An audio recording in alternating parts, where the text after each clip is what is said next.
Some say he lived for 52,000 years. Some say he never died at all. He walked with the ancient Egyptians before the pyramids were built, spoke to Atlantis as it sank beneath the sea, and left behind a set of tablets so powerful they were said to contain the laws of all reality, etched in a green, indestructible stone. His name? Thoth, also known as Tahuti, or simply the Atlantean. But who, or what, was he? A man? A god? A scribe? A sorcerer? A cosmic frequency disguised in human form? The ancient texts don't agree. And maybe that's the point. Because Thoth wasn't just a being. He was a bridge between time and eternity, matter and mind, form and vibration. And the tablets he left behind? They weren't instructions. They were initiations. Now here's where it gets strange. These emerald tablets, not to be confused with the emerald tablet of alchemy, speak in riddles. They talk of light, frequency, rebirth, interdimensional travel, and the children of the light who live between worlds. They mention Atlantis, thousands of years before Plato. They describe spacecraft, thousands of years before aviation. And they outline universal laws that mirror modern quantum physics. But they weren't found in Egypt. They weren't carbon dated. They weren't even accepted by mainstream historians. They were channeled, or so the story goes, by a mysterious figure named Doriel in the 1920s, who claimed he had access to ancient wisdom hidden in the inner earth. That's right. This isn't just mythology. It's one of the strangest spiritual rabbit holes of all time, where Hermeticism, Atlantis, Egyptian cosmology, Sumerian lore, and New Age mysticism all collide. And yet, something about it feels ancient. Something about these writings makes people stop, read them slowly, feel the vibration between the words. Because even if you don't understand them, you sense they're not just made up, they're remembered. So why do these texts speak so directly to your soul? Why does this ancient myth about a forgotten god who lives between worlds still haunt the spiritual seeker? And what do the emerald tablets really say? Are they fantasy? A forgery? Or a divine puzzle encoded with the architecture of the cosmos?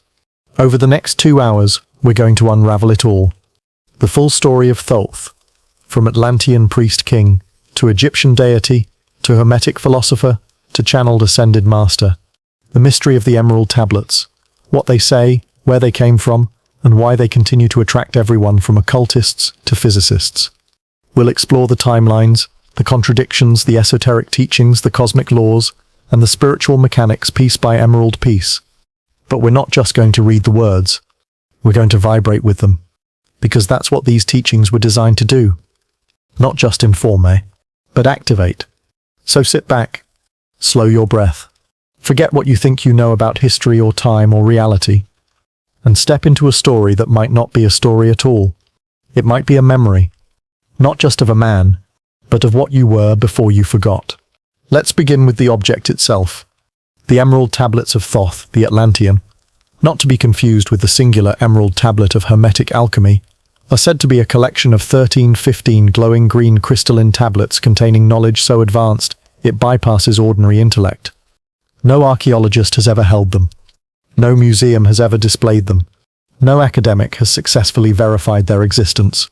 And yet, they've been read by millions, in dozens of languages, in countless initiatory circles, and in 100 whispered conversations about the nature of the universe. So what are they? According to the most circulated version, the one we'll be exploring, the emerald tablets were revealed in the early 20th century by a mysterious American mystic named Maurice Doriel. But Doriel didn't claim to have written them. He claimed to have translated them from Atlantean, from light language, from something not of this world. According to Doriel's account, the tablets were originally carved by Thoth, a priest-king from ancient Atlantis, a being of immense knowledge, immortal through reincarnation, and responsible for preserving the sacred teachings of the stars. When Atlantis began to sink, as it always does in these stories, Thoth fled to Kem, what we now call Egypt, and began a new cycle of civilization. There, he became a god, a scribe, a master of knowledge, language, mathematics, time, and sacred geometry. Thoth taught the Egyptians to build pyramids, not as tombs, but as energy devices. He encoded vibration into stone. He built the halls of Amenti, a mythical inner earth chamber of regeneration. And before he left this plane, he encoded everything he knew into emerald tablets, objects that could not decay, burn, or be broken. Not metaphorically. Literally. The tablets, according to the legend, are physically indestructible, because they are not of earth. They were forged through alchemical transmutation, and contain the secret to manipulating matter through vibration, frequency, and divine will. In other words, they don't explain reality. They create it. Now here's where it gets more surreal. Doreel claimed he was given access to these tablets in the 1920s by secret brotherhoods guarding ancient knowledge beneath the earth. He said he entered a hidden chamber, a temple beneath the Great Pyramid, and translated the tablets through divine guidance. He then published them as a small booklet in 1939, titled The Emerald Tablets of Thoth the Atlantean. The language? Strange, dense, hypnotic. It reads like a cross between poetry, scripture, prophecy, and science fiction. It speaks of the lords of light, vibrational hierarchies, the mechanics of soul travel, dimensional portals, the illusions of time, and the eternal battle between light and shadow, all long before these topics became popular in New Age circles or fringe science. Most scholars dismiss the entire thing as fiction, and maybe they're right. But then again, this fictional work contains stunning parallels to Egyptian cosmology, Hermeticism, Platonic philosophy, quantum principle, Eastern chakra systems, indigenous light body teachings, despite being written by someone with no formal training in any of these. Even more curious, people who read the tablets often report the same thing. They don't just read them, they feel activated by them, as if the words are written in some kind of soul code, bypassing logic and reaching something deeper. Like remembering a dream you've had 1,000 times. So what do we make of this? Were the tablets real objects? Were they metaphysical downloads? Were they Atlantean knowledge encoded into human form? Or was Doreel just a mystic poet with a wild imagination? Whatever the answer, one thing is undeniable. The Emerald Tablets have become one of the most influential and enigmatic texts in the history of esoteric thought. Not because they prove anything, but because they awaken something. And that's what we're going to explore. Not just where the tablets came from, but why they still matter. Thoth is one of those figures who refuses to stay in his assigned box. In ancient Egypt, he was a moon god, a scribe of the gods, a divine mediator, and the inventor of writing, language, and time. But the more you study him, the more things spiral out of control. Because Thoth is not just a character. He's a mirror, reflecting whatever wisdom tradition dares to look into him. And every culture that did saw something different. In Egyptian mythology, Thoth, or Jehuti, his original name, was usually depicted with the head of an ibis, a long-beaked bird known for wading patiently through still waters. Which is fitting, because Thoth was known for stillness, clarity, and the ability to bridge dimensions. He wasn't loud like Rhea, or violent like Set. He was precise, methodical, unshakably calm. The gods called him in when things got too chaotic to measure. He measured the stars. He organized the calendar. He recorded the judgments of the dead in the afterlife. He kept cosmic order intact. Without Thoth, there was no time, no language, no math, no law, no memory. In a way, he was the spiritual hard drive of the universe. Everything was backed up in him. But his story didn't end in Egypt. As cultures collided, Thoth's identity evolved like a spiritual shapeshifter. When the Greeks conquered Egypt, they equated Thoth with their god Hermes, and eventually referred to him as Hermes Trismegistus, meaning thrice great Hermes. Why thrice great? Because he mastered 3 worlds. The physical, the mental, the spiritual. To the Hermeticists, Thoth wasn't just a god. He was the source of all esoteric knowledge. He taught the secret laws that governed creation, what would later be encoded in texts like the Corpus Hermeticum and the Emerald Tablet. Singular, not the same as the tablets of Thoth. And through these teachings he became not just a scribe, but a teacher of gods and men. But the evolution didn't stop there. During the Middle Ages, alchemists believed Hermes Trismegistus was the original philosopher, a man who knew how to transmute base metals into gold and base consciousness into spiritual light. He was considered the father of alchemy. Not just chemical alchemy, but spiritual transmutation. This is where the famous phrase, "as above, so below," came from, a Hermetic axiom tracing back to Thoth's lineage.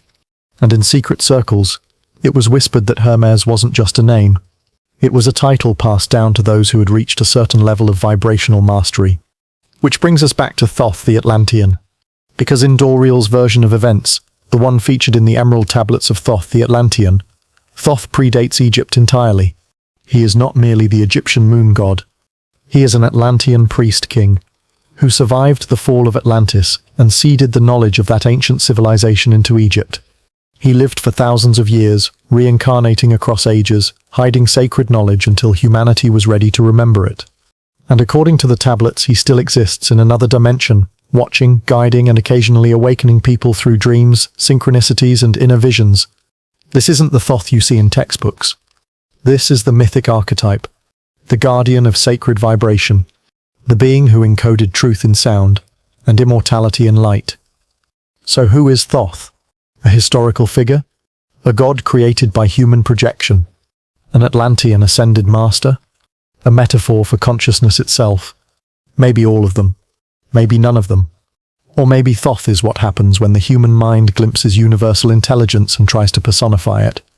Because no matter how you frame him, he always returns to the same core role. Thoth is the one who records truth and hides it in plain sight. In symbols, in language, in sound, in math, in cosmic law, and perhaps most powerfully, in you. Because if Thoth encoded the universe, and you're part of the universe, then you too carry the tablets, not in your pocket, but in your soul memory. If you try to research the Emerald Tablets of Thoth, you'll quickly run into a problem. Which tablets? Because there isn't just one version. There isn't even just one type of Emerald Tablet. You've got the Hermetic Emerald Tablet, that short cryptic alchemical verse attributed to Hermes Trismegistus, famous for "as above, so below."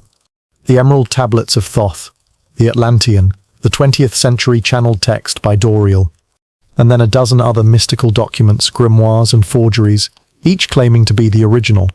So let's clear the fog. What's real? What's mythical? And what was probably invented during a caffeine-fueled 1920s esoteric writing binge? Let's start with the original Emerald Tablet. Singular. This is the one found in Arabic Hermetic texts, sometime around the 6th to 8th century CE. It's attributed to Hermes Trismegistus, who, as we explored earlier, is the Greek-Egyptian fusion of Thoth and Hermes. The text is short, just a paragraph really, but it's dense. Here's a taste. That which is below corresponds to that which is above, and that which is above corresponds to that which is below, to accomplish the miracle of the one thing.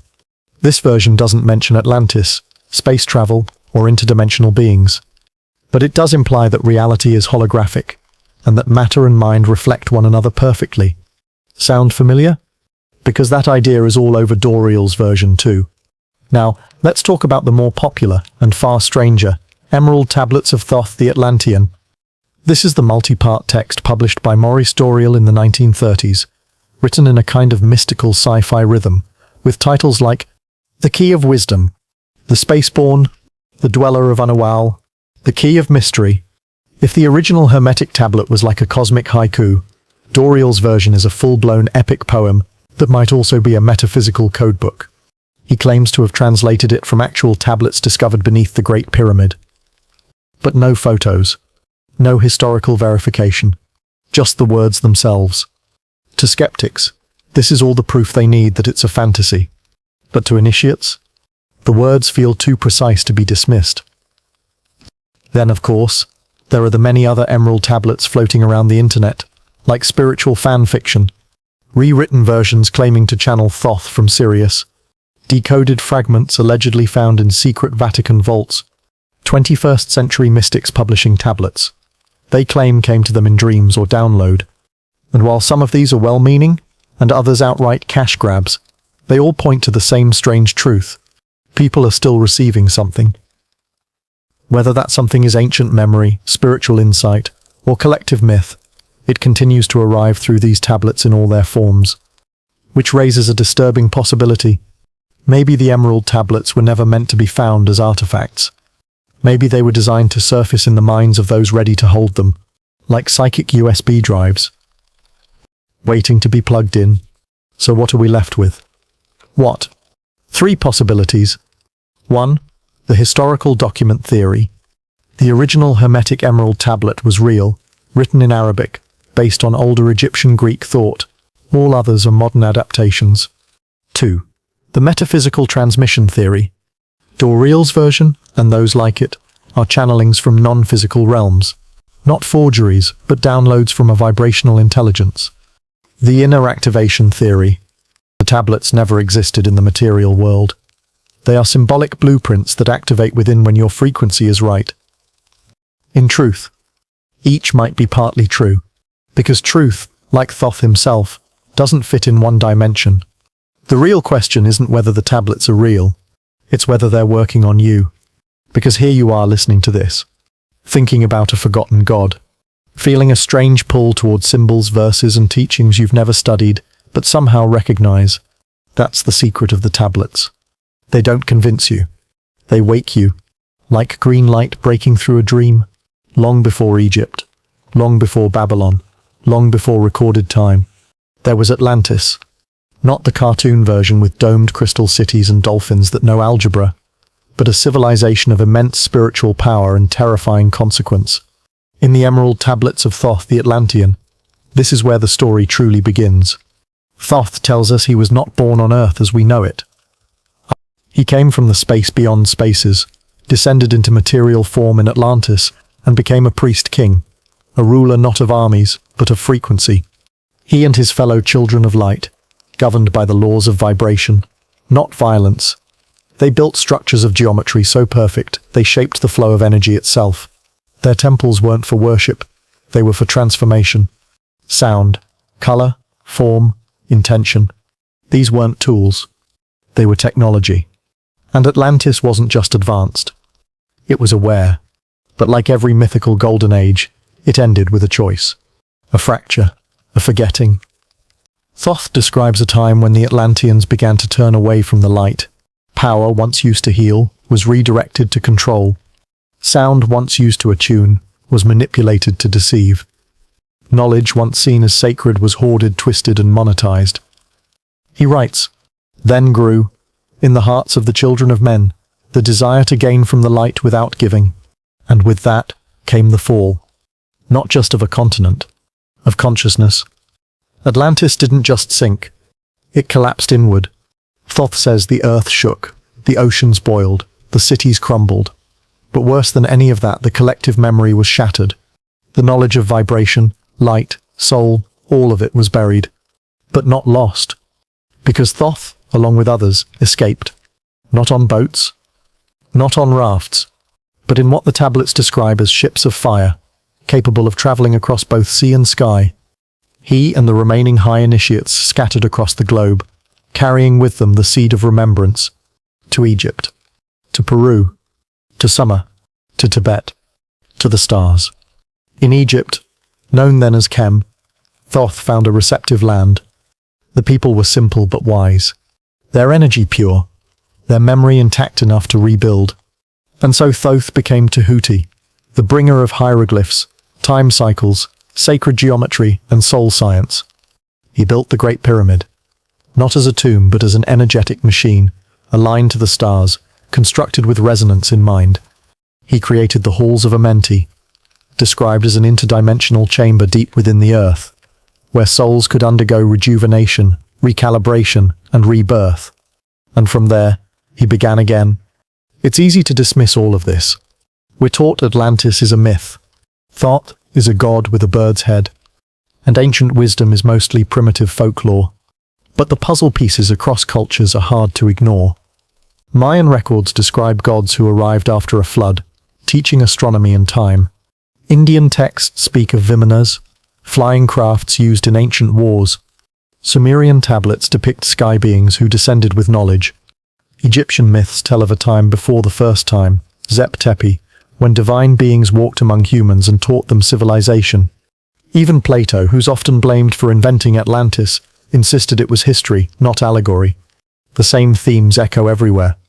A fall, a flood, a godlike teacher, a new beginning. So what if Thoth's story isn't unique? What if it's the prototype? What if he represents the archetype of the keeper, the one who carries the code through collapse? Every culture has one.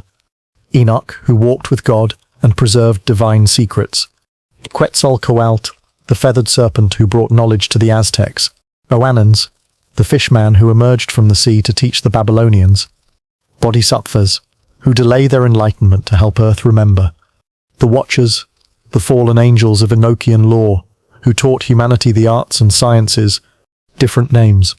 Same mission, to preserve the vibration when the world forgets it. So when Thoth speaks in the Emerald Tablets of leaving Atlantis, he's not just talking about geography. He's talking about a dimensional migration, from a society that remembered to one that forgot. And his mission? To leave breadcrumbs of light. Temples, symbols, sacred texts, star maps, mathematical codes, initiation rituals, each one designed not to be worshipped, but to wake up the soul. So when someone like you stumbles upon them thousands of years later, something stirs, and the memory begins to return. If Thoth truly escaped the fall of Atlantis, then Egypt wasn't just a new home, it was a strategic vibrational relay station. And the Great Pyramid? It wasn't a tomb. It was a device. Now let's be clear.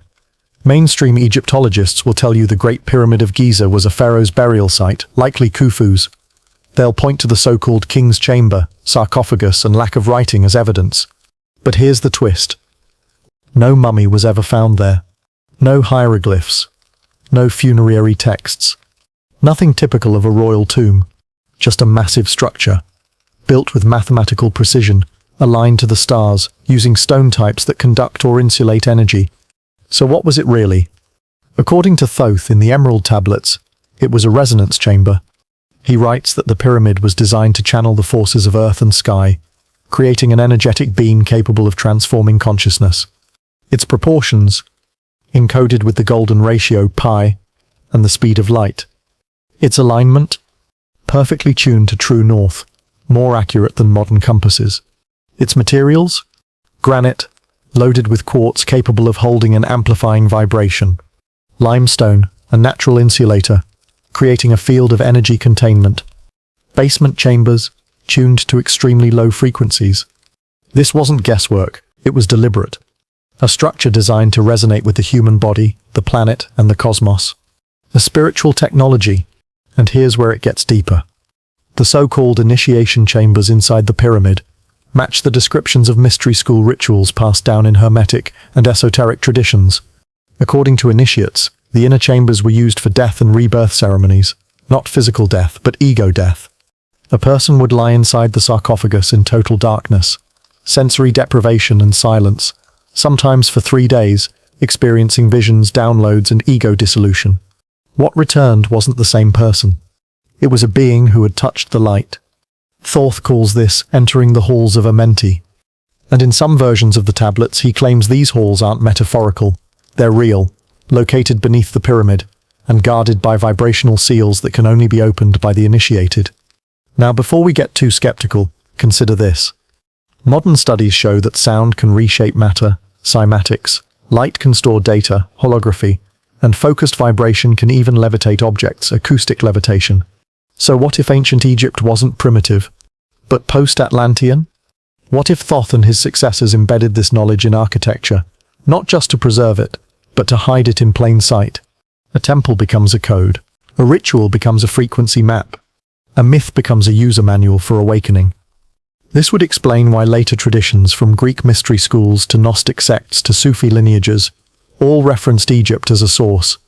It wasn't the gold, or the gods, or the Nile. It was the geometry of consciousness. Even Pythagoras, the father of modern math, reportedly studied in Egypt for over 20 years. He didn't just come back with formulas. He came back with philosophy, that the universe is made of number, sound, and form, all vibrating together as a cosmic harmony. Sound familiar? That's Thoth's doctrine. And what about the Eye of Horus? That stylized symbol found in so many Egyptian carvings? Turns out, when overlaid on the cross-section of the human brain, It maps precisely to the pineal gland and associated structures. Coincidence? Or was this an ancient map of inner technology, a reminder that the third eye is not a metaphor, but a mechanism? Thoth, of course, was called the opener of the way. Not just of time, but of perception. And the pyramid? Not a monument to the dead, but a machine to resurrect the soul, while still alive. This would explain why conquerors throughout history fought not just over Egyptian land, but over its secrets. Alexander the Great, Julius Caesar, Napoleon, the British and French archaeologists of the 1800s. They weren't just digging for treasure. They were searching for lost knowledge, and perhaps more disturbingly, trying to keep it out of public hands. Because if the Great Pyramid really could activate consciousness, amplify intention, or preserve soul memory, it would mean every person had access to power beyond empire. And that would be a threat. So when Thoth writes that the pyramid is a portal and the halls of Amenti lie beneath, he's not just being poetic. He's telling us something that science is only now beginning to grasp. That the ancients weren't worshipping rocks and sky gods. They were working with frequency. They were mastering energy. And they were building structures to hold the vibration permanently. Not just for themselves, but for us. For now, for whoever would remember. If Thoth's teachings once echoed across temples, tombs, and tongues, where did they go? Why is the average person taught that Egyptian mythology is just myth, that Atlantis is fiction, and that spiritual science is superstition? The answer is uncomfortable, because it wasn't just forgotten. It was buried, erased, co-opted, repackaged. The Emerald Tablets suggest that Thoth knew this would happen. That once humanity fell out of resonance, we'd crave power more than wisdom. That light would be replaced, not by darkness, but by a convincing imitation. The false light. Let's rewind. After Thoth's era, a lineage of initiates carried his knowledge forward, not openly, but through hidden schools, the mystery traditions of Egypt, Greece, Persia, India, and beyond. These weren't cults, they were consciousness academies. Their teachings? That thought shapes matter, that the body is a temple of vibration, that initiation rewires the soul for higher dimensions, that the universe responds not to belief but to frequency. But here's what happened. As power centralized through empires, religions, and military control, these teachings were branded as dangerous. Why? Because they empowered the individual. If everyone could raise their own vibration and access divine wisdom directly, who would need kings? Priests? Rulers? Structures? So one by one, the temples were closed. The scrolls were burned. The initiates were hunted. And a new light was installed. This false light still mimics the real thing today. It tells you to love and light your way out of trauma, but never teaches you how to process shadow. It tells you to pray for salvation, but never mentions that you are the frequency antenna. It sells you crystals, but never shows you how to activate them with breath. It says enlightenment is for saints, monks, or chosen ones, but never for people like you. It turns real power into ritual without essence. And worst of all, it makes remembering feel dangerous. But even during suppression, some embers refused to die. Fragments of Thoth's teaching survived, disguised, in Hermeticism, which surfaced in Alexandria centuries later, in alchemy, hidden in metaphors of lead into gold, in Kabbalah, which maps the vibrational ladder of the soul, in Sufism, where whirling and chanting create altered states of resonance, in Gnostic texts which speak of archons who distort the light of the true source. Each holds a shard of the tablet. Each speaks of a lost wisdom. Each carries the whisper of Thoth. But you had to know how to read between the lines. And here's where it gets strange. The more systems tried to suppress Thoth's codes, the more they showed up everywhere. In Freemasonry, which traces its roots to the builders of Egypt. In Renaissance magic, where Da Vinci and Newton studied Hermetic texts. In quantum physics, which now says matter is made of frequency and observation. Even in pop culture, where Atlantean gods, cosmic tablets, and resurrection chambers appear in movies and games, the signal was never truly lost. It was just scrambled, waiting for someone like you to tune back in. But it wasn't just historical suppression. There's something even deeper. Energetic suppression. Thought warns of entities in the Emerald Tablets, beings who feed on low vibration, who walk in human form but are not of the light. He calls them the serpents who hide in the shadows, whose goal is to drain the flame of man. Now, it's easy to interpret this metaphorically, as inner demons, as ego, as trauma loops, but some interpret it literally, that there are forces, be they energetic, extraterrestrial, or interdimensional, that benefit from human forgetfulness. Because a vibrating awakened human is not just inconvenient, it's uncontrollable. So what happens? You're born into a world designed to distract your vibration. Fluorescent lights, artificial noise, fear-based media, processed food, synthetic time, suppressed breath, and perhaps worst of all, an education system that never teaches you how to feel energy. The body forgets, the soul gets sleepy, and the tablets remain unread, not because they were taken away, but because no one taught you how to see them. And yet, the tablets never gave up. They embedded themselves in architecture, in symbols, in ratios, in sacred music, in dreams, in random YouTube algorithms that lead you here. Because as Thoth said, light shall return to the minds of men when the earth trembles and the stars realign. We may be living in the tremble. So no, the emerald tablets were not destroyed. They were encoded into reality. You don't need to find them. You need to vibrate at them. And when you do, they activate, and what was once myth becomes memory. Thoth never claimed to be a god. He claimed to be immortal, not through bloodline, not through magic, not through myth, but through vibration. He writes, "Man is in process of changing to forms that are not of this world, yet man must pass through death before he can arise and be reborn in the light." But then he adds something curious. "I built the Great Pyramid using the power of vibration. I passed through dimensions using the frequency of thought. I do not die, I change form." What Thoth was describing was not reincarnation, not in the way we think of it. It was vibrational continuity. A soul so tuned to the flame, the eternal frequency, that it never loses itself in forgetting. The flame is one of the emerald tablet's most mysterious symbols.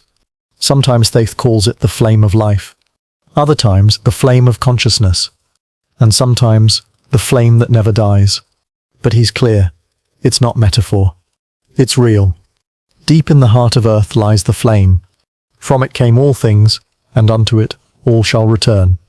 In other words, beneath all matter, beneath all experience, is a living, eternal frequency, a signal that existed before the universe. And when a being aligns with it fully, they are no longer bound by death. They don't escape death. They transcend the cycle that causes it.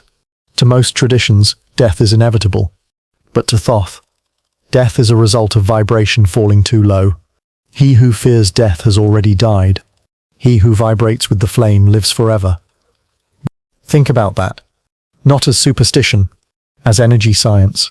When your vibration becomes too slow, when your system is heavy with fear, regret, ego, your light dims. And when the light dims too far, the body collapses. But if you keep your flame high, if you live from harmony, not fear, if you align with source frequency daily, then death becomes a choice. And not an end. Not even a beginning. Just a dimensional shift. The mystery schools called this the great work. Not becoming immortal by escaping the world, but becoming so vibrationally clear that you no longer identify with decay. It's not about living forever in the same body. It's about remembering that you never weren't.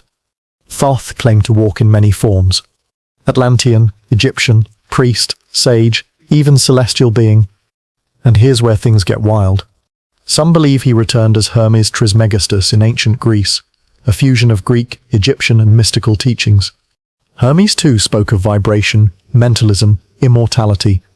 Hermes too said, "As above, so below." And Hermes too vanished into myth, but never quite disappeared. Here's what all of this points to. Immortality isn't a destination, it's a frequency state. It's what happens when your energy field becomes so refined, so attuned to truth, that it no longer fractures at the point of death. The body dissolves, the flame continues. You, the real you, stay online. The Thoth said the initiates of old could pass in and out of death without trauma. They used sound, breath, bath, mantras, geometry, silence, to tune the soul like an instrument, so that when the body expired, they kept vibrating, and simply shifted to the next octave of being. Modern science is only just catching up. Quantum physicists now say particles blink in and out of existence. Some scientists propose that consciousness may be non-local, that is, not confined to the brain, and near-death experiences across cultures report the same thing. Light, peace, timelessness, total awareness, a feeling of home. Thoth told us thousands of years ago, when the flame is steady, you are never lost. When the tone is pure, you pass through the veil untouched. So what does this mean for you? It means you are not your timeline. You are not your calendar age. You are not your memories of youth, fear, or loss. You are a flame wrapped in frequency, learning how to stay lit in any world.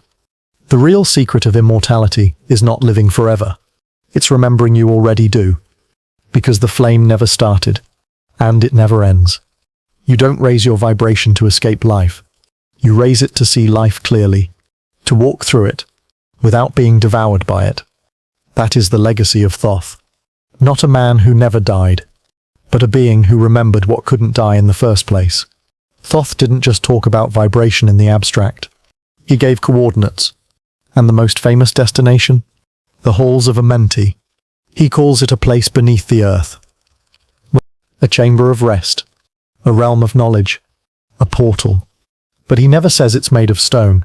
He says it exists within and beyond, somewhere between dimensions. Guarded, energetic, ancient. Deep in Earth's heart lies the halls of Amenti, beneath the island of sunken Atlantis. It's not a metaphor for death. It's a technology. A spiritual architecture for vibrational transformation. Let's walk into it slowly.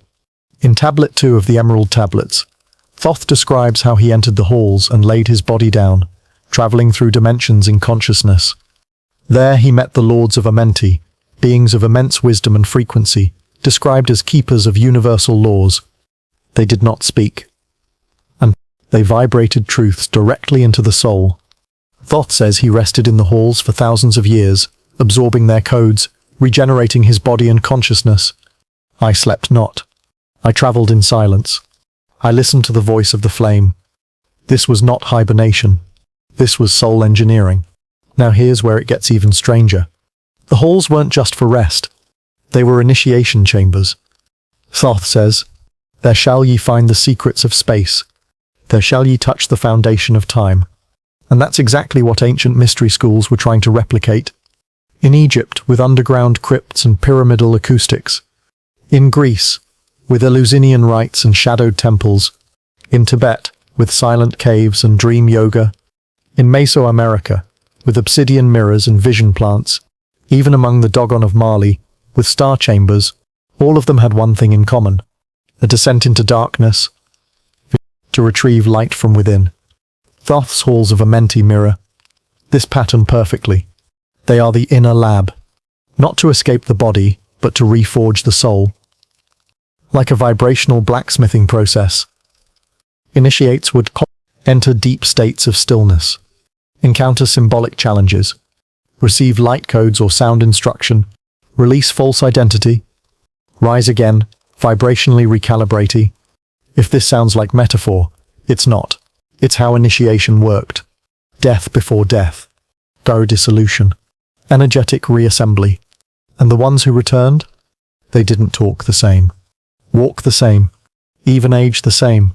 Because they had encountered Amenti. Let's pause on that. In nearly every ancient tradition, the greatest wisdom wasn't learned. It was downloaded through direct contact with something beyond human. Call it the Akashic records, the void, the inner temple, the light, the logos, or call it what Thoth did, the halls of Amenti. He describes it as being beneath the earth, not physically, but energetically, like a sub-frequency realm beneath waking consciousness. And once you enter, the normal rules break, or time folds. Light speaks. Your spirit is measured. And if you're aligned, you return carrying things that cannot be taught in books, only transmitted. This is where modern minds get uncomfortable. We like maps. We like timelines. We like real places. But the ancients were operating on another model. The inner world was not imaginary.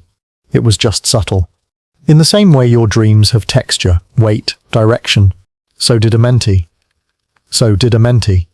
It wasn't visualized. It was entered through trance, vibration, stillness. Which is why the entrance wasn't a doorway. It was a frequency threshold. Thoth also warns, only the pure shall enter. The false shall dissolve. This wasn't morality. It was energetic compatibility. If your frequency wasn't in resonance with the flame, you couldn't survive the depth of Amenti. Not because you were punished, but because you'd short-circuit. The low vibration self, the ego, the mask, the lie, couldn't make it through the veil. Only what was real could. And that's why Amenti wasn't just a destination. It was a mirror. One that stripped away everything you weren't, until all that remained was what you always were. So what does this mean now in a modern world? It means the halls still exist, not in a ruin, not in a myth. In you, in the moments you shut out the noise, descend into your own depths, and return with insight no book could give you. In the dreams that teach you, the stillness that heals you, the silence that speaks louder than thought. Amenti isn't lost. You've just been vibrating too fast to feel it. Slow down. Slow down. Tune in. And listen for the flame beneath the noise. Thoth didn't just speak in riddles. He encoded in geometry. The emerald tablets are filled with strange shapes, repeated numbers, and directional clues that seem poetic until you realize something unnerving. They're maps. Not of territory, but of energy. They point not to places on Earth, but to configurations of light, frequency, and consciousness, the way a tuning fork vibrates into alignment, or a crystal resonates at a specific pitch. And once you understand this, something wild becomes clear. Thoth didn't write a doctrine. He built a dimensional key. Let's start with the shape. Thoth speaks often of pyramids, not just the ones made of stone, but pyramids of force. He writes, "Raised I the pyramid, using the power that overcomes earth force. Deep beneath it, I placed the hall of Amenti." Now, most people stop there. Cool myth, neat pyramid. But esoteric scientists and sacred geometry scholars have found something strange. The Great Pyramid is a near-perfect harmonic resonator. Its dimensions encode the golden ratio. Its chambers align with planetary frequency.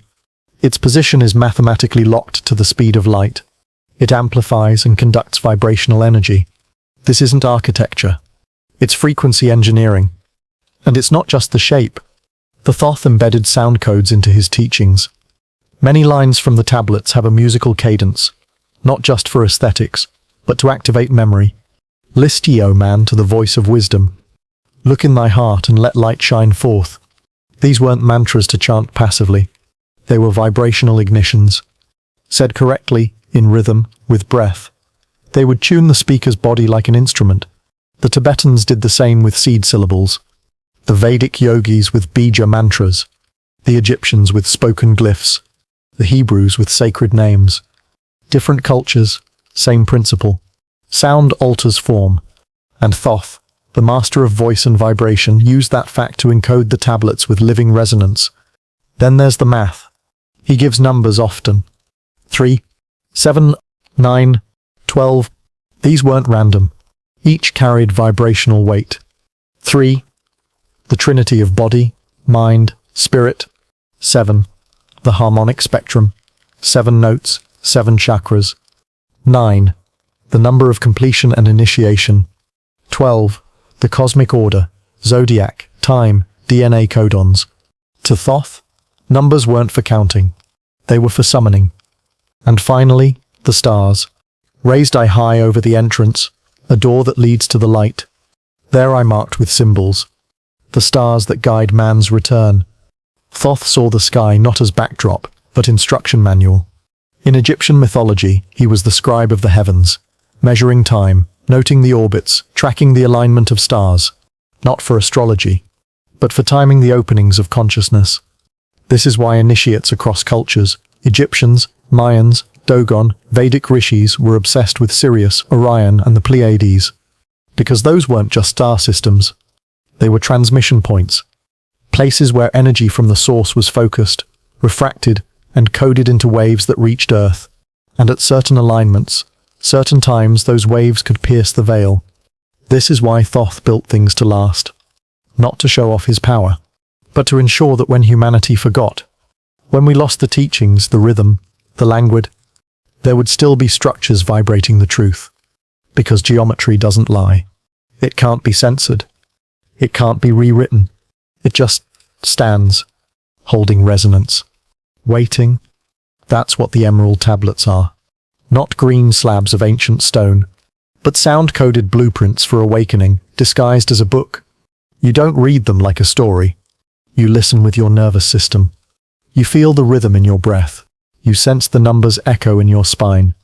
And one day, without warning, a phrase you've read 100 times suddenly activates something in you. A flash, a chill, a strange recognition. You don't understand it, but you know it's real. That's how the tablets work. They're not meant to convince you. They're meant to tune you. So what do you do with all this?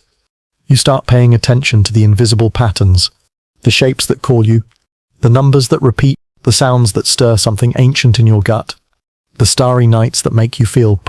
These are not random. They're coordinates, frequency signatures your soul knows by heart. And Thoth's message, across all tablets, all codes, all myths, is this. You are not just flesh wrapped in thought. You are geometry made conscious. Sound, number, and light, remembering itself. There's a quiet twist hidden in the final lines of the emerald tablets. It's not loud, not dramatic, but once you see it, it changes everything. Thoth hints that the real emerald tablet is not the tablet. It's you.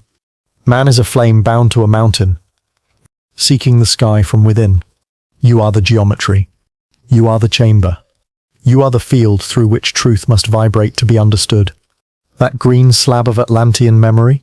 It's a mirror, and the message only activates when your frequency becomes compatible with it. Let's take this deeper. In nearly every mystery tradition, from the Egyptian temple rites to the Vedic Upanishads to the Gnostic Gospels, the core idea is always the same. The external world is a projection of the inner one. So when a sage leaves behind a sacred book, it's not meant to be worshipped. It's meant to reflect your awakening. The emerald tablets don't just describe the path.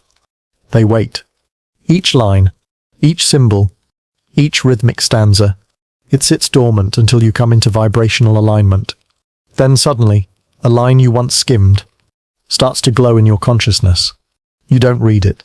It reads you. This is why Thoth structured the tablets like musical compositions. Not chapters, not argument, not dogma, but tonal codes. Some lines repeat, others spiral. Many don't make literal sense. That's intentional. He wasn't writing for your logic. He was writing for your soul's frequency tuner. Each sentence is like a tuning fork, and the more you sit with it, the more it begins to tune you back to something you forgot. That's not poetry. It's neuroacoustic reality. Modern neuroscience now admits something wild. The brain responds to patterned language and sacred geometry in ways we don't fully understand. Fractals soothe trauma. Symmetry reduces inflammation. Certain rhythms alter brainwave states. In other words, ancient mystics like Thoth weren't guessing. They were operating on a bioenergetic understanding of reality that science is only now beginning to catch up with. The tablet was not a story. It was an activation tool, and your body was the intended instrument. So here's the real truth no one tells you. You can't memorize the emerald tablets. You can't figure them out, because they're not written in language. They're written in you, in the part of you that existed before words, before trauma, before masks and noise and distraction. That deep, still intelligence, the one that flinches at lies, that cries when something ancient rings trues, that gets goosebumps in silence. That's who Thoth was writing to. That's the reader. And this changes the entire question from, what do the tablets say? What do they awaken in me? This flips everything. Because now, your job isn't to decode ancient texts like a scholar. It's to become vibrationally compatible with the message they carry. And how do you do that? Not by reading more. By living simpler. Slower. Truer. By breathing with intention. Moving with presence. Speaking with clarity. These are not lifestyle tips. They are frequency levers. Every small act of coherence tunes you closer to the language of light. And once you're tuned, something wild happens. The outer tablet doesn't matter anymore, because the inner one opens. You start remembering things you never learned, seeing patterns you never noticed, understanding teachings you never studied. That's when you know you've become the tablet. Your life, your breath, your silence now transmits what words could never carry. You don't quote the truth. You radiate it. Thought ends the tablets with strange encouragements. Awake, O flame-bearer. Walk in the rhythm of light. Be the voice that remembers. Not believe. Not follow. But walk, remember, become. Because the highest spiritual teachings are not instructions. They're resonances. You don't obey them. You harmonize with them. And once you do, the world no longer looks the same.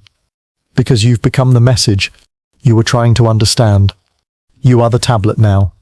And your vibration is the script. There's something eerie about how Thoth speaks of Atlantis.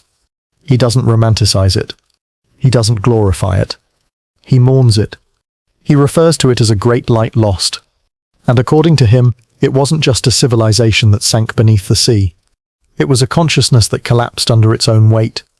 Great were the sons of Atlantis in knowledge, yet proud they became in their wisdom. Then came the dark, a shadow from deep space. That line, a shadow from deep space, sounds almost poetic. But he's not being metaphorical. He's describing an energetic corruption, a frequency shift so catastrophic, it shattered the spiritual infrastructure of an entire world. According to Thoth, the Atlanteans were once master alchemists of vibration. They built with sound, healed with geometry, traveled with thought. Their temples weren't religious. They were resonance chambers. But over time, something shifted. He says the priests and kings began to use vibration for power, not alignment. They built machines to manipulate energy for control. They altered natural frequencies to warp nature. They used sound not to harmonize, but to dominate. And that shift? It tore something. The harmony broke. The field cracked. And the soul of the civilization began to disintegrate. The fall of Atlantis wasn't just a flood. It was a vibrational crash. Thoth says, "Then raised I my staff and called forth the power. Deep beneath earth's crust, I hid the halls of Amenti, for the day when man would rise again." It's easy to miss the implication. He buried the knowledge, on purpose, because the collective vibration had dropped too low to hold it. It would have been dangerous to leave it exposed. So the emerald tablets, the halls, the flame teachings, they were all sealed in resonance chambers, hidden behind frequency gates, not because they were forbidden, but because humanity could no longer resonate with them safely. And here's where the real tragedy begins. When Atlantis fell, it wasn't just structures and cities that were lost. Soul memory was severed. Thought describes a moment when humankind could no longer remember who they were. The vibration dipped so low the connection to the flame dimmed. Men forgot the ways of the light.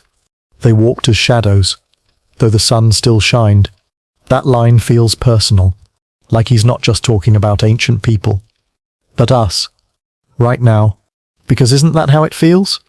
Like we're constantly looking for something. Some forgotten magic we can name. Some wisdom we once knew, but can't quite reach. That's the curse of forgetting. The Atlantean trauma echoing into the present. And yet, Thoth didn't give up on us. He says, "In time shall man rise again. The flame shall be remembered, and the keys shall unlock." It's not prophecy in the predictive sense. And it's resonance logic. Because vibration is cyclical. What falls may rise. What dims may rekindle. And the same force that once cracked the field is now starting to hum again. That's why so many feel called to the tablets today. It's not a trend. It's not nostalgia. It's soul memory resurfacing. You're not discovering these teachings. You're remembering them. Modern science calls this epigenetic memory or morphic resonance. Ancient mystics called it the Akashic echo. Echo. Whatever you call it, the principle is the same. Energy remembers. And when the conditions are right, when the vibration is high enough, that memory blooms again. The geometry reappears. The symbols reactivate. The inner codes light up. And suddenly, you understand things you never studied. That's not intuition. That's returning. But here's Thoth's warning. Do not rise with pride, as did Atlantis. Rise with balance, or fall again. Because the curse of forgetting isn't over. It's always stalking the edge of awakening. The more we chase power over wisdom, the more we use vibration to escape instead of align, the more we invite the same fall again and again. So the real teaching isn't just how Atlantis died, it's how to avoid its fate. By raising vibration not through control, but through clarity, not through dominance, but through devotion, you don't raise your vibration to fly. You raise it to remember the ground beneath your soul, to stand in truth, in a world that forgets itself, every single day. Thoth's message is not just about the past, it's a diagnosis of now. And maybe, if we tune carefully, we can escape the loop without repeating the fall. Most people think alchemy was about turning lead into gold, which is understandable. If you've never actually read the Emerald Tablets, because if you have, you realize very quickly, gold was never the goal. It was a metaphor, a veil, a safeguard. Alchemy, real alchemy, was the process of spiritual transmutation, the transformation of the dense human being into the luminous, eternal, divine being. And Thoth? He didn't just know that secret. He taught it in plain sight, disguised as myth, wrapped in riddle, encoded in vibration. Let's begin to unpack what he actually said. The Emerald Tablet, not to be confused with the Emerald Tablets of Thoth the Atlantean, contains one of the most quoted lines in all of esoteric history. As above, so below. As within, so without. As the universe, so the soul. That's not just philosophy. That's operational instruction. He's describing a law of correspondence. The idea that the microcosm and macrocosm mirror one another. Your body reflects the cosmos.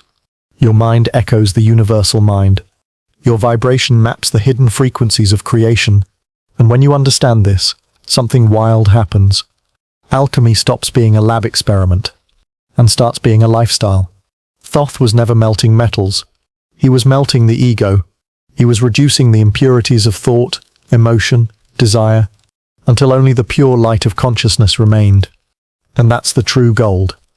Gold was the symbol of the sun, the perfected soul, the radiant center. Lead, that was the heavy unconscious self, the shadow, the wounded identity. To turn lead into gold was to transmute fear into wisdom, turn chaos into coherence. Coherence. One pause and fold. Refine the fragmented self into unified awareness. And the process wasn't theoretical. It was step by step. And the steps were encoded in myth. Let's walk through a few of those steps, as hinted in both the original Emerald Tablet and the expanded Emerald Tablets of Thoth. Step 1. Calcination. Burning away the false self. Thoth often spoke of purifying the flame within. This is the beginning, the destruction of illusion. Your beliefs, attachments, personas, all placed into spiritual fire. This is the dark night phase. The ego resists. The old identity crumbles. But it must, because gold cannot be poured into a mold full of ash. Step 2. Dissolution. The melting of control. In the silence, find the power. In the water, dissolve thy form. Thoth points to the fluid phase, the surrender. Once the ego is cracked, the seeker must let go of control entirely. This is where you stop grasping. Your logic can't save you here. You dissolve into the mystery, the vast unknowable field of being. It's terrifying. And it's essential. Because only in that formlessness can the true essence begin to rise. Step 3. Separation. Extracting what's real. Once dissolved, what remains? The essential truths. Your soul. Your values. Your authentic frequency. Thoth writes, take from the chaos that which is shining. Let go what dims the flame. This is the phase of deep inner clarity, where you realize not everything you carried was truly yours. This is where power begins to return. Quietly, authentically. Step 4. Conjunction. Inner union. Now, the alchemist begins to rebuild. But this time, with awareness, mind and heart align. Shadow and light begin to dance. The inner masculine and feminine energy harmonize. Two shall be one. The flame shall speak in wholeness. This is not just spiritual poetry. It's neurobiological alignment. The brain hemispheres synchronize. The body-mind enters a coherent field. You become one vessel, and now, transformation accelerates. These 4 steps repeat and deepen across different cycles. Eventually, the alchemist reaches the final phases: fermentation, distillation, and coagulation. In short, death, rebirth, stabilization. The false die. The light rises. The new self crystallizes. Not in fantasy, but in embodied reality. You don't believe you've transformed. You live like it. So what does this have to do with Thoth and the tablets? And the tablets. Everything. Because every phrase he wrote, every strange stanza, every image of flame, shadow, chamber and light was a map for that journey. And unless you read it with that awareness, you'll miss the gold entirely. The Emerald Tablets are not about ancient history. They're about alchemical present moment awareness.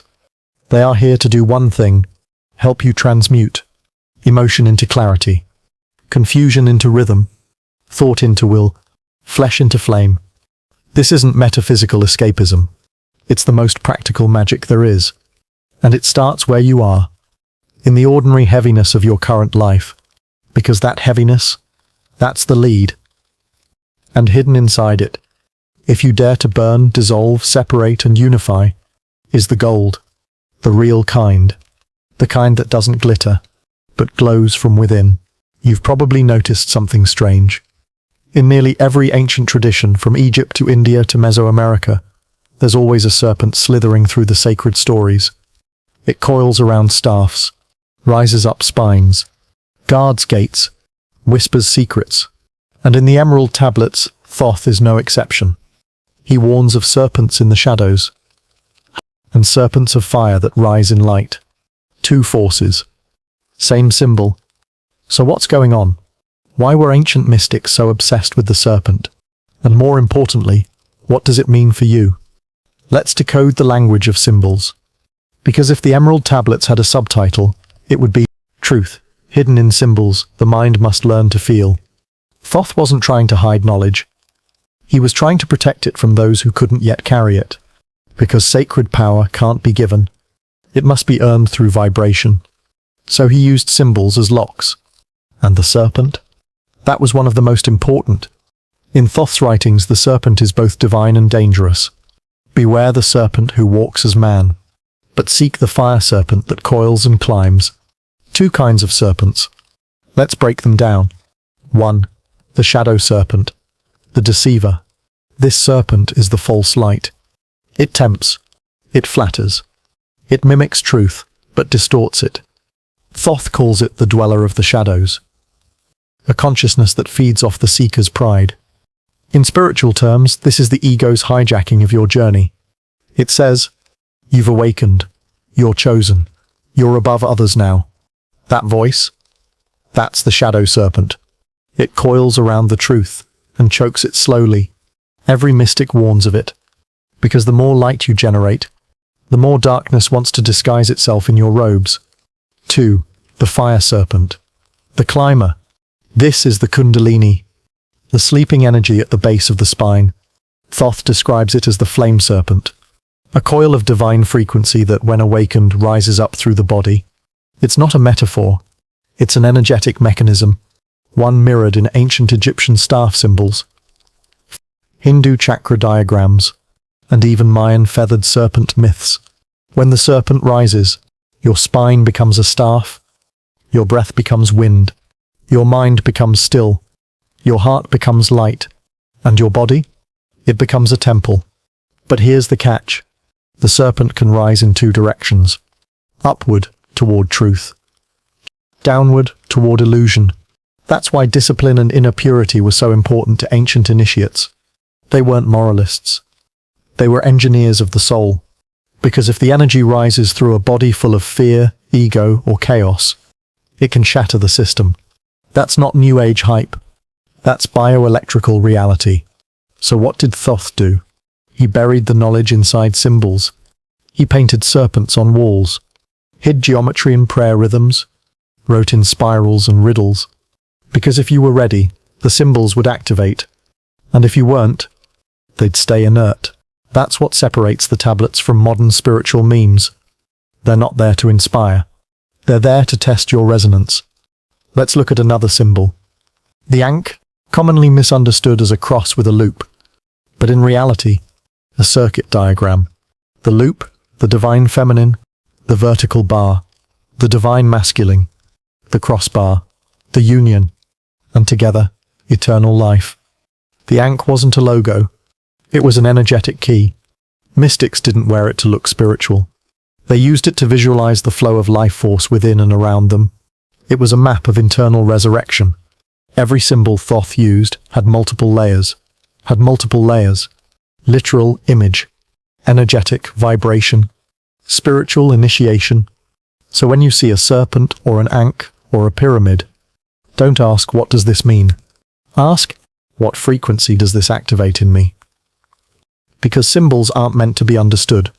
They're meant to be felt. They're mirrors for the part of you that existed before words.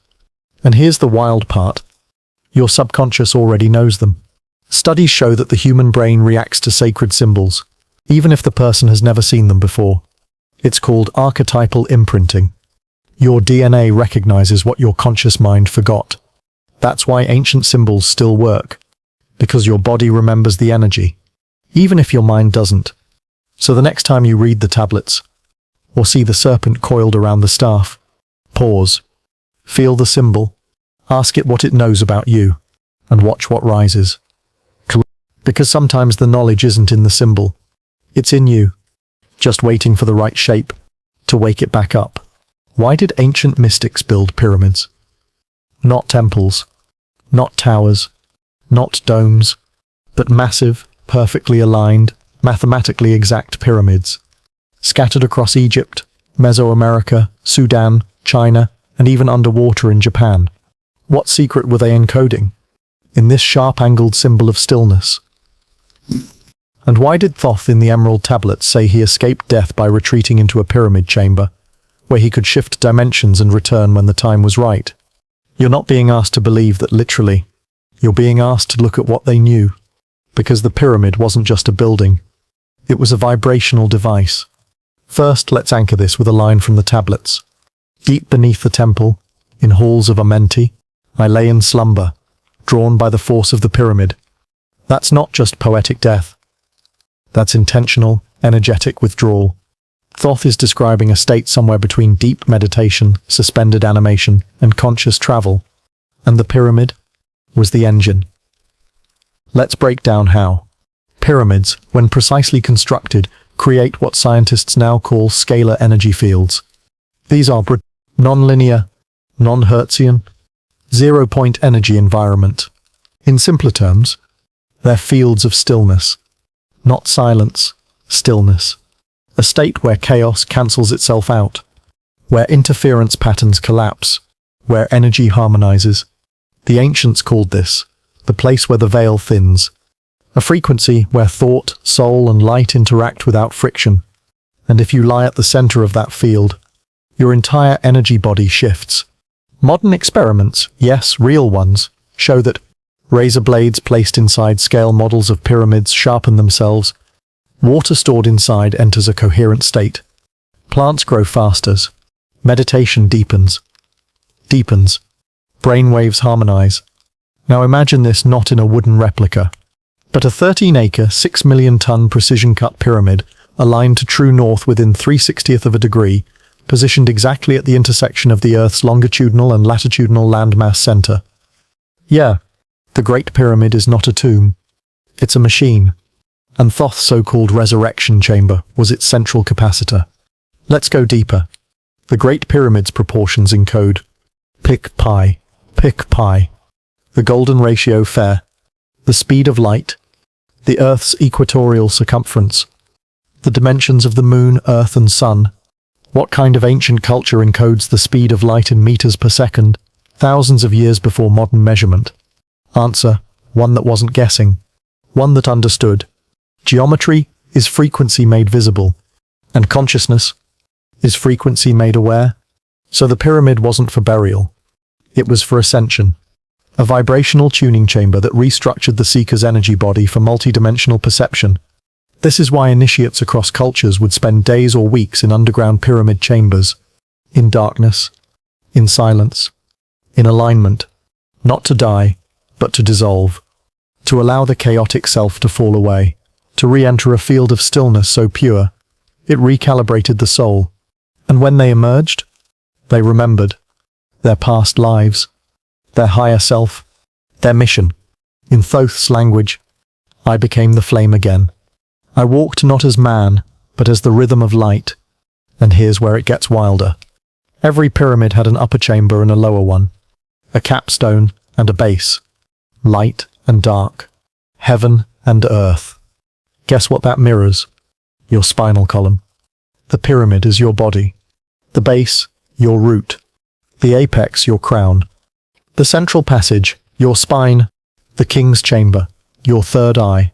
The sarcophagus, the place where ego dies. So when you meditate deeply, you don't need to enter a pyramid. You become one, still, aligned, pointed toward heaven. Thoth wasn't preserving architecture. He was preserving a template for inner ascension. The pyramid is the symbol of internal convergence. Body and spirit, thought and silence, earth and sky. And once you find the geometry within, the portals open. Not out there, inside you. Because that's the great joke of every sacred site. You are the temple. You are the portal. You are the technology they tried to build in stone. And when you align your inner structure, when your thoughts become clean angles, your breath a sacred chamber, your heart a polished capstone, then you don't have to find light. You generate it. You broadcast it. And you begin to understand what Thoth meant when he said, "He who masters the pyramid within, masters eternity."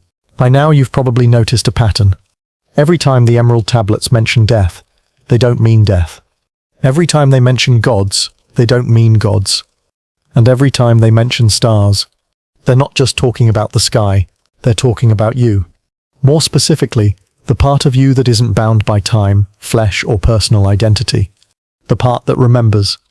The part that returns. The part that wasn't born and doesn't die. In the emerald tablets, Thoth doesn't just point to the stars. He calls them the origin, the destination, and most importantly, the mirror. Raised I my eyes to the stars, knew I my soul came from beyond. That sounds poetic, until you realize ancient mystics across cultures said the exact same thing. The Dogon of Mali mapped Sirius B, an invisible star without telescopes. The Mayans aligned temples to the Pleiades.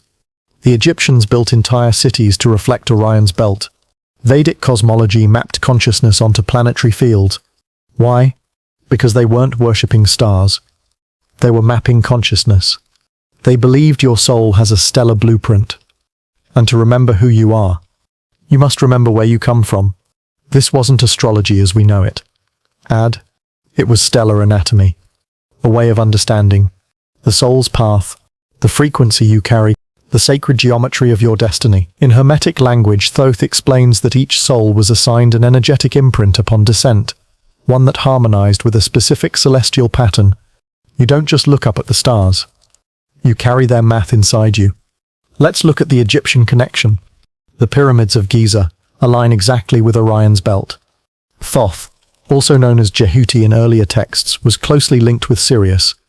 And according to the pyramid texts, some of the oldest spiritual writings on Earth, the soul of the pharaoh would rise and join the imperishable stars, which scholars now understand to mean the circumpolar stars, those that never set. Translation: Ascension wasn't a metaphor. It was a return to the frequency of origin, a process of aligning your inner vibration with the cosmic tone from which you were formed. And the gods? They were not sky-dwelling creatures. They were vibrational archetypes, higher consciousness fields that your soul could either align with or ignore. This is why initiates trained for years in silence, geometry and sound, not to pass a test, but to become tuned. Because once your body-mind reached coherence, you could receive from the cosmos. You became a transmitter, not of knowledge, but of knowing. This is what Thoth meant when he said, "The stars speak not in words but in fire, and the wise become their flame." Let's connect this to modern science. Quantum physicists now suggest that the universe may be a hologram, where each part contains the whole. Consciousness may not be produced by the brain, but received like a signal.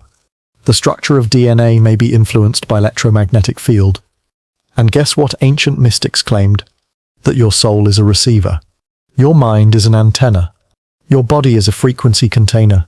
And the stars are broadcasting, always. You just forgot how to tune in. Thoth's teachings aren't telling you to escape Earth. They're telling you to align it with your cosmic pattern. To act like someone who came from the stars. Because you did.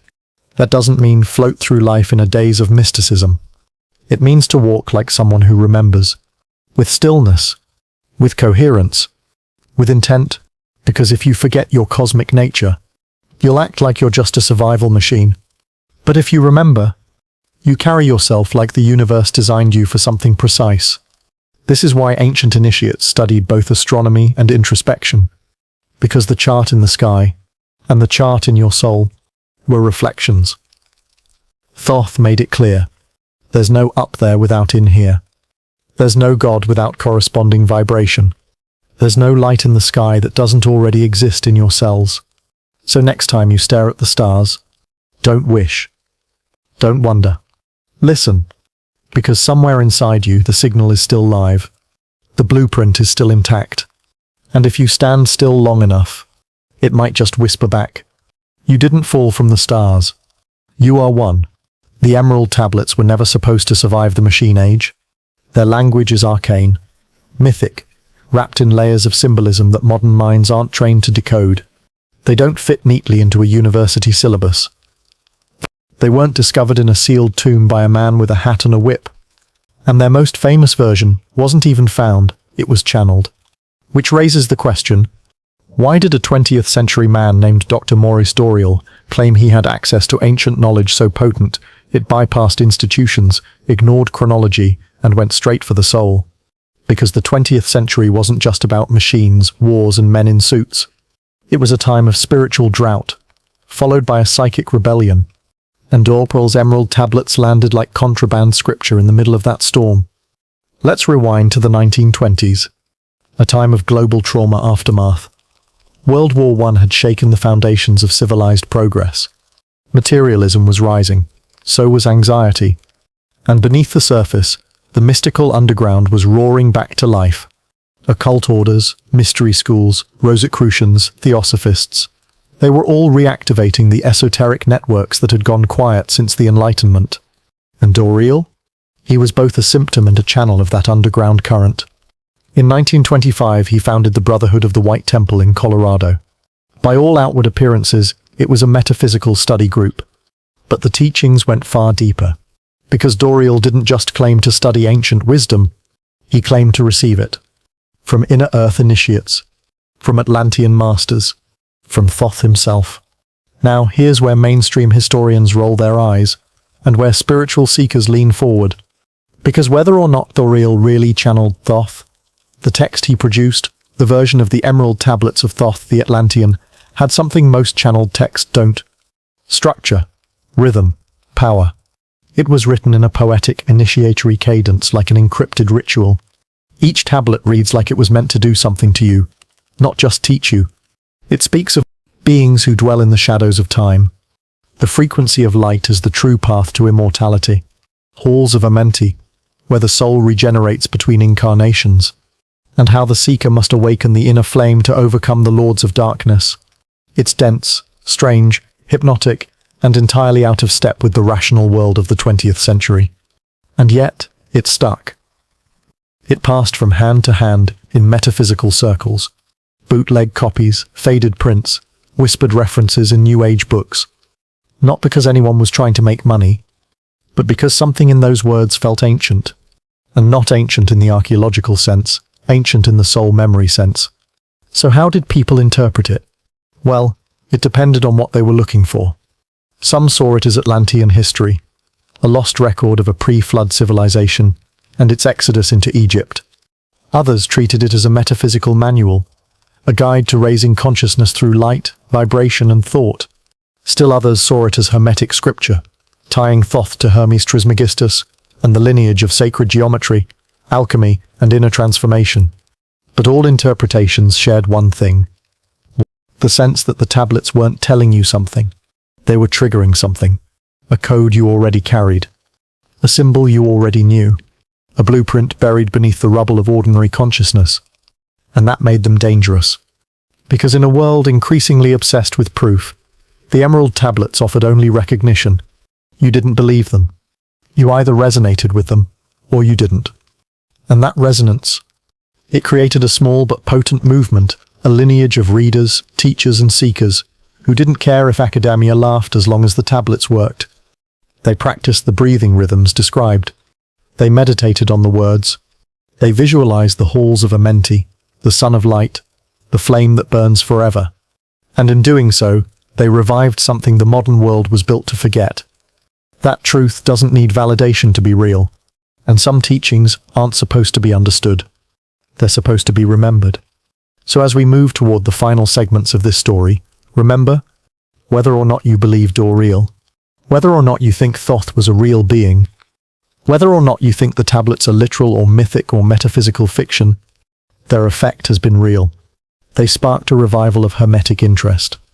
They introduced thousands to Atlantean lore, vibrational teachings, and cosmic initiation. And they reconnected people to the feeling that there's more to life than what we're taught. More light, more mystery, more memory, waiting to be unlocked. The Emerald Tablets don't read like instructions. They read like riddles, spoken by a being who is either ancient beyond time, or you, remembering what you've forgotten. The words don't explain. They evoke. Symbols swirl, serpents of fire, pyramids of light, keys of wisdom hidden in darkness. Each line drops you into a different layer, not of knowledge but of initiation. And initiation in ancient traditions was never about information. It was about transformation through symbolism. Because a symbol doesn't just mean something. It does something. Let's begin with one of the most potent symbols in the tablets. Light. To Thoth, light wasn't just illumination. It was the substance of existence. He calls it the flame that never dies, the essence from which the soul originates and to which it must return. He warns the reader, "Seek ye the path to the light, for only in light will ye find your freedom." In modern terms, light might sound like enlightenment or higher consciousness. But in these tablets, light isn't a metaphor. It's an energetic field, an actual vibration the soul can enter and be changed by. It's the pure, undistorted state of being that exists before fear, distortion, and death entered the system. To return to it is not just to awaken, it is to recalibrate your essence. Now, the path to light isn't clean. It requires confronting darkness, not as evil, but as density. Which brings us to the second major symbol. Serpents. In most traditions, serpents are misunderstood. In Eden, they're blamed. In Egypt, they're crowned. The Eurydice serpent rises from the forehead of the pharaoh, not as a threat, but as a sign of activated power. Thoth speaks of serpents not as deceivers, but as guardians of transformation. Know ye, O man, that thy form is dual, balanced in polarity while formed in thy form. Here the serpent is the energy of polarity itself, winding upward through the spine like the Kundalini in Hindu teachings. It's not evil, it's raw power, coiled at the base of the human experience, waiting to be awakened, but only when the mind is ready to wield it. The serpent is the reminder that divinity doesn't come without danger. If light is the goal, the serpent is the test. And then, there are the keys. Thoth mentions them often, sometimes literally, sometimes symbolically. Keys to Amenti, keys to power, keys to escape the wheel of rebirth. But the keys aren't objects. They're frequencies of consciousness, states of awareness that unlock higher dimensions within and beyond. 3 are the natures of mind, carrier-it of the will of the Great One. Here Thoth implies that reality isn't guarded by gates, but by your own mental frequency. The lower the thought, the heavier the dimension. The purer the mind, the more doors open. So when Thoth says you must possess the key, He's not talking about finding something external. He's talking about becoming the vibration that opens the lock. That's the real magic. Becoming the key. These symbols, light, serpents, keys, aren't just scattered for flair. They represent a full initiatory map. The light is your origin and destination. The serpent is the energy you must awaken and integrate. The key is your own inner alignment, the only thing that grants passage beyond this illusion. This isn't New Age fluff. These are ancient metaphysical principles, encoded into symbols so they could survive eras of suppression. And survive. They did. Because a symbol isn't killed by disbelief. A symbol just waits. It waits for a reader not looking for answers, but for awakening. That's why the Emerald Tablets weren't designed to convince the rational mind. They were written to reconfigure the intuitive mind. You don't read them like a textbook. You let them resonate like a tuning fork. You sit with a line until it begins to open a door, not out there, but in you. Because according to Thoth, the soul already knows the way back. The symbols just remind it. So if you've ever felt drawn to snakes, even unconsciously, if pyramids make you feel strange and safe at the same time, if light feels more like home than an idea, it might not be imagination. It might be resonance. And in this symbolic system, resonance is proof. Not proof of doctrine, proof of memory. Because you can't resonate with something you've never touched. And if the tablets move something in you, it's not because you're learning, it's because you're remembering. We live in a time of constant noise.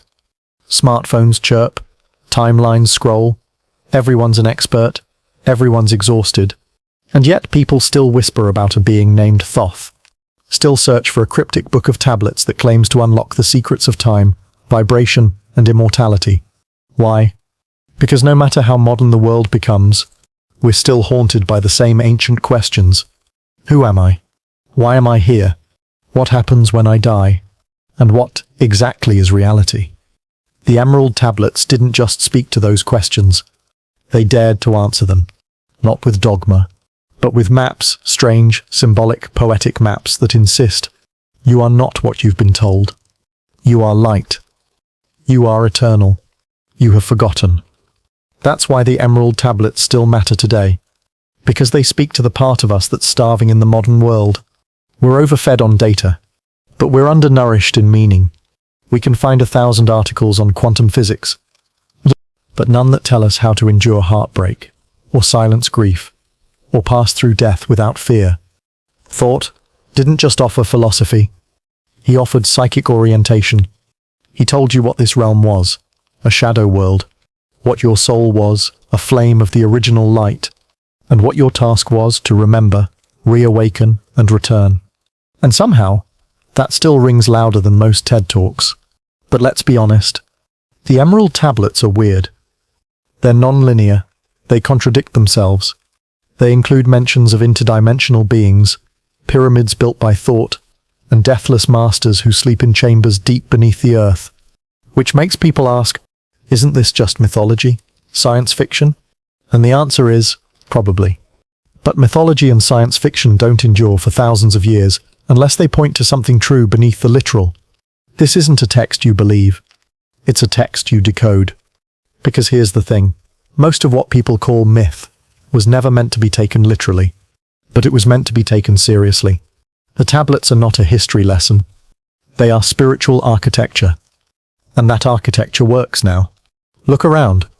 People today are learning to raise their frequency, visualize lights, rewrite subconscious beliefs, remember past lives, access intuitive intelligence, speak things into existence, surrender to deeper timeline. All of these Thoth described thousands of years ago in symbolic form. For me, the halls of Amenti sound like mystic fiction, until you consider that Thoth might be describing the theta state of consciousness, the timeless brainwave zone where trauma is rewritten, memory is altered, and time becomes non-linear. The lords of darkness he warned about could just as easily be interpreted as patterns of fear, ego, addiction, and distortion that trap the soul in cycles of suffering. And the keys he spoke of, they sound a lot like state shifts, when the mind finally lets go of control and the soul steps in to guide. This is why the Emerald Tablets matter more today than ever. Because we're reawakening the same capacities Thoth described. Energy healing isn't new. Astral travel isn't new. Vibrational medicine, soul memory, light codes, none of this is new. We're just giving ancient concepts modern names. And the tablets? They give us something else. They remind us that this is not the first time humanity has reached this edge of awakening. They remind us that civilizations before us knew this terrain, knew how to work with energy, knew how to initiate consciousness, knew how to live aligned with higher laws. And when they fell, whether Atlantis, Kemet, or Lemuria, their teachings weren't destroyed. They were encoded into stone, into symbol, into story, into tablets that would seem like nonsense, until the world was finally weird enough to understand them again. And here we are, weird enough, spiritually starved enough, scientifically curious enough, tired of surface level enough, that the tablets no longer feel ridiculous. They feel relevant. In a world where everything feels designed to pull you out of yourself, the Emerald Tablets are a quiet call to go inward, not to escape, but to remember who you were before the noise, what you are beneath the rolls, and why your soul keeps whispering that there's something more. Thoth didn't want followers. He wanted initiates, and initiation doesn't require belief, only readiness. You've now heard the story of the tablets, of the god who was a man, or the man who became a god, of the symbols that survived the flood of time, light, serpents, keys, of initiations beneath pyramids, and whispers between lives. But here's the problem with Thoth. He might not have existed at all, or he might be more real than anyone you've ever met. Let's start with what we know. Thoth appears in Egyptian mythology as the moon god of wisdom, writing and magic. He was said to have invented hieroglyphs, measured the heavens, and kept balance between worlds. To the Greeks, he was Hermes Trismegistus, the thrice great master of alchemy, astrology, and sacred geometry. To esoteric lineages, he was an Atlantean priest-king who survived the flood and encoded eternal truths into stone. To skeptics, he's a syncretic myth, a Frankenstein's monster of cultural archetypes, glued together across centuries. And to spiritual initiates, he's not a figure of belief. He's a force you remember. That's the paradox. The more you try to pin Thoth down to a biography, the more he disappears. Because he wasn't meant to be a historical character. He was meant to be a mirror, a symbol of the fully awakened mind, a story your soul tells itself when it's ready to wake up.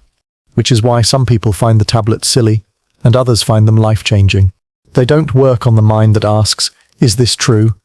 They work on the mind that whispers, why does this feel familiar? And maybe that's the whole point. Thoth might never have lived. But he still teaches. He teaches through geometry, through dreams, through synchronicities, through language that seems to unlock something in you didn't know was locked. He shows up in moments when logic fails, and something deeper takes over. Like when you read the same line in the Emerald Tablets 5 times, and the 6th time, you don't read it. It reads you. That's when Thoth is alive. Not as a being, but as a code. Codes are funny like that. They don't care if you believe in them. They only care if you're tuned to receive them. Which means the real question isn't, was Thoth real? The real question is, what part of me is activated by the myth of Thoth? Because whether or not you believe in pyramids of light, Atlantean star chambers, or channeled texts from inner earth beings, you've probably felt that pull. That whisper from somewhere timeless that says, you've done this before. You've studied this before. You've known this before. Now, remember, in the end, Thoth is not a person. He's a pattern that re-emerges every time humanity reaches a threshold, every time we forget who we are, every time we try to replace mystery with machinery, every time the light begins to flicker under the weight of our distractions. He returns, not to save us, but to remind us how to save ourselves, through initiation, through vibration, through the restoration of the sacred. So maybe the tablets were never about Thoth. Maybe they were always about you. Maybe they're not ancient texts at all. Maybe they're mirrors disguised as scripture. Maybe that's why they survive in fragments and riddles, because if they were too clear, they wouldn't work. Initiation can't be downloaded. It must be decoded from within. And Thoth? He's just the symbol on the lock.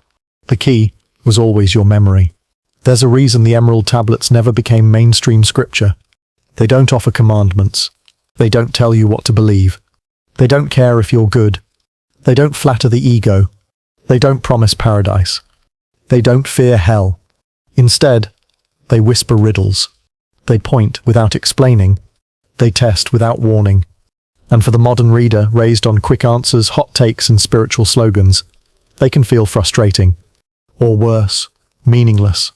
Until you stop reading them like a tourist and start reading them like an initiate. What does that mean? It means you stop asking, what does this line mean? And you start asking, what does this line do to my inner state? Because the tablets are not a book. They are a frequency. They are a frequency. You don't read them to learn. You read them to resonate, like a bell ringing in a cave you forgot existed. The meaning isn't in the sentence. It's in the shift that happens inside you while you sit with it. This is how mystery schools worked. This is how alchemy was taught. This is how vibration was passed. Not in definitions, but in direct transmission. Tourists demand clarity. They want to take pictures, post quotes, move on. Initiates sit in silence. They sit with confusion. They revisit the same passage 30 times. They let the ego dissolve under the weight of not knowing. And then one night, during a dream, or a walk, or a whisper in meditation, a line lights up, and what felt cryptic suddenly feels like instruction. Because the tablets don't teach you with logic. They teach you with mirrors. And you will only see what your vibration is capable of recognizing. Take this line. List ye, O man, and hear a mystery, stranger than all that lies neath the sun. If you read this expecting a fact, you'll be disappointed. But if you listen, really listen, you might feel the veil between dimensions begin to thin. You might not get an answer, but you might hear something deeper than language. That's what initiation is. It's not being told what to do. It's being transformed until what to do becomes obvious. There's a reason Thoth says, "Seek not the kingdom of shadows, for evil will surely appear." On the surface, it sounds like religious warning. But on the level of an initiate, it's energetic guidance. Don't obsess with the lower mind. Don't get stuck in loops of fear, conspiracy, or ego-driven magic. Don't chase power through manipulation. You'll trap yourself in distortion. This isn't morality. This is physics of the soul. What you align with, you amplify. What you amplify becomes your teacher. And not all teachers are kind. Another example. Man is a flame bound to a mountain, but light can free him. The tourist thinks this is poetic fluff. The initiate sees a map of incarnation. The flame is the soul. The mountain is density. The physical form, karma, identity, trauma. Light isn't just salvation. It's the process of returning to your original frequency. This isn't feel-good wisdom. This is spiritual mechanics. And the Emerald Tablets are filled with it. If you learn how to listen through vibration rather than logic. But here's the hardest part. No one can do that for you. There is no correct interpretation of the tablets, because their real meaning isn't written. It's activated. You must become a vessel, empty of ego, open to mystery, ready to encounter the symbolic world behind the literal. That's what separates a seeker from a scroller. You Thoth, an initiate from a reader. You don't study these texts to master them. You let them unmaster you, until your inner noise quiets, and the geometry of meaning begins to hum beneath your skin. The tourist asks, what does this mean? The initiate asks, who am I becoming in its presence? And if that's the question you've started asking, then the tablets are working. You've passed the threshold. You're no longer reading history. You're walking it. Before there was light. Before time, space, or thought, there was vibration. That's what Thoth tells us. That all of the universe is vibration. Not metaphor, not poetry, physics. Before Einstein, Planck, or Tesla, Thoth declared what science now confirms. Everything is oscillating energy. What we call matter is just slow vibration. What we call spirit is fast vibration. And consciousness is the bridge.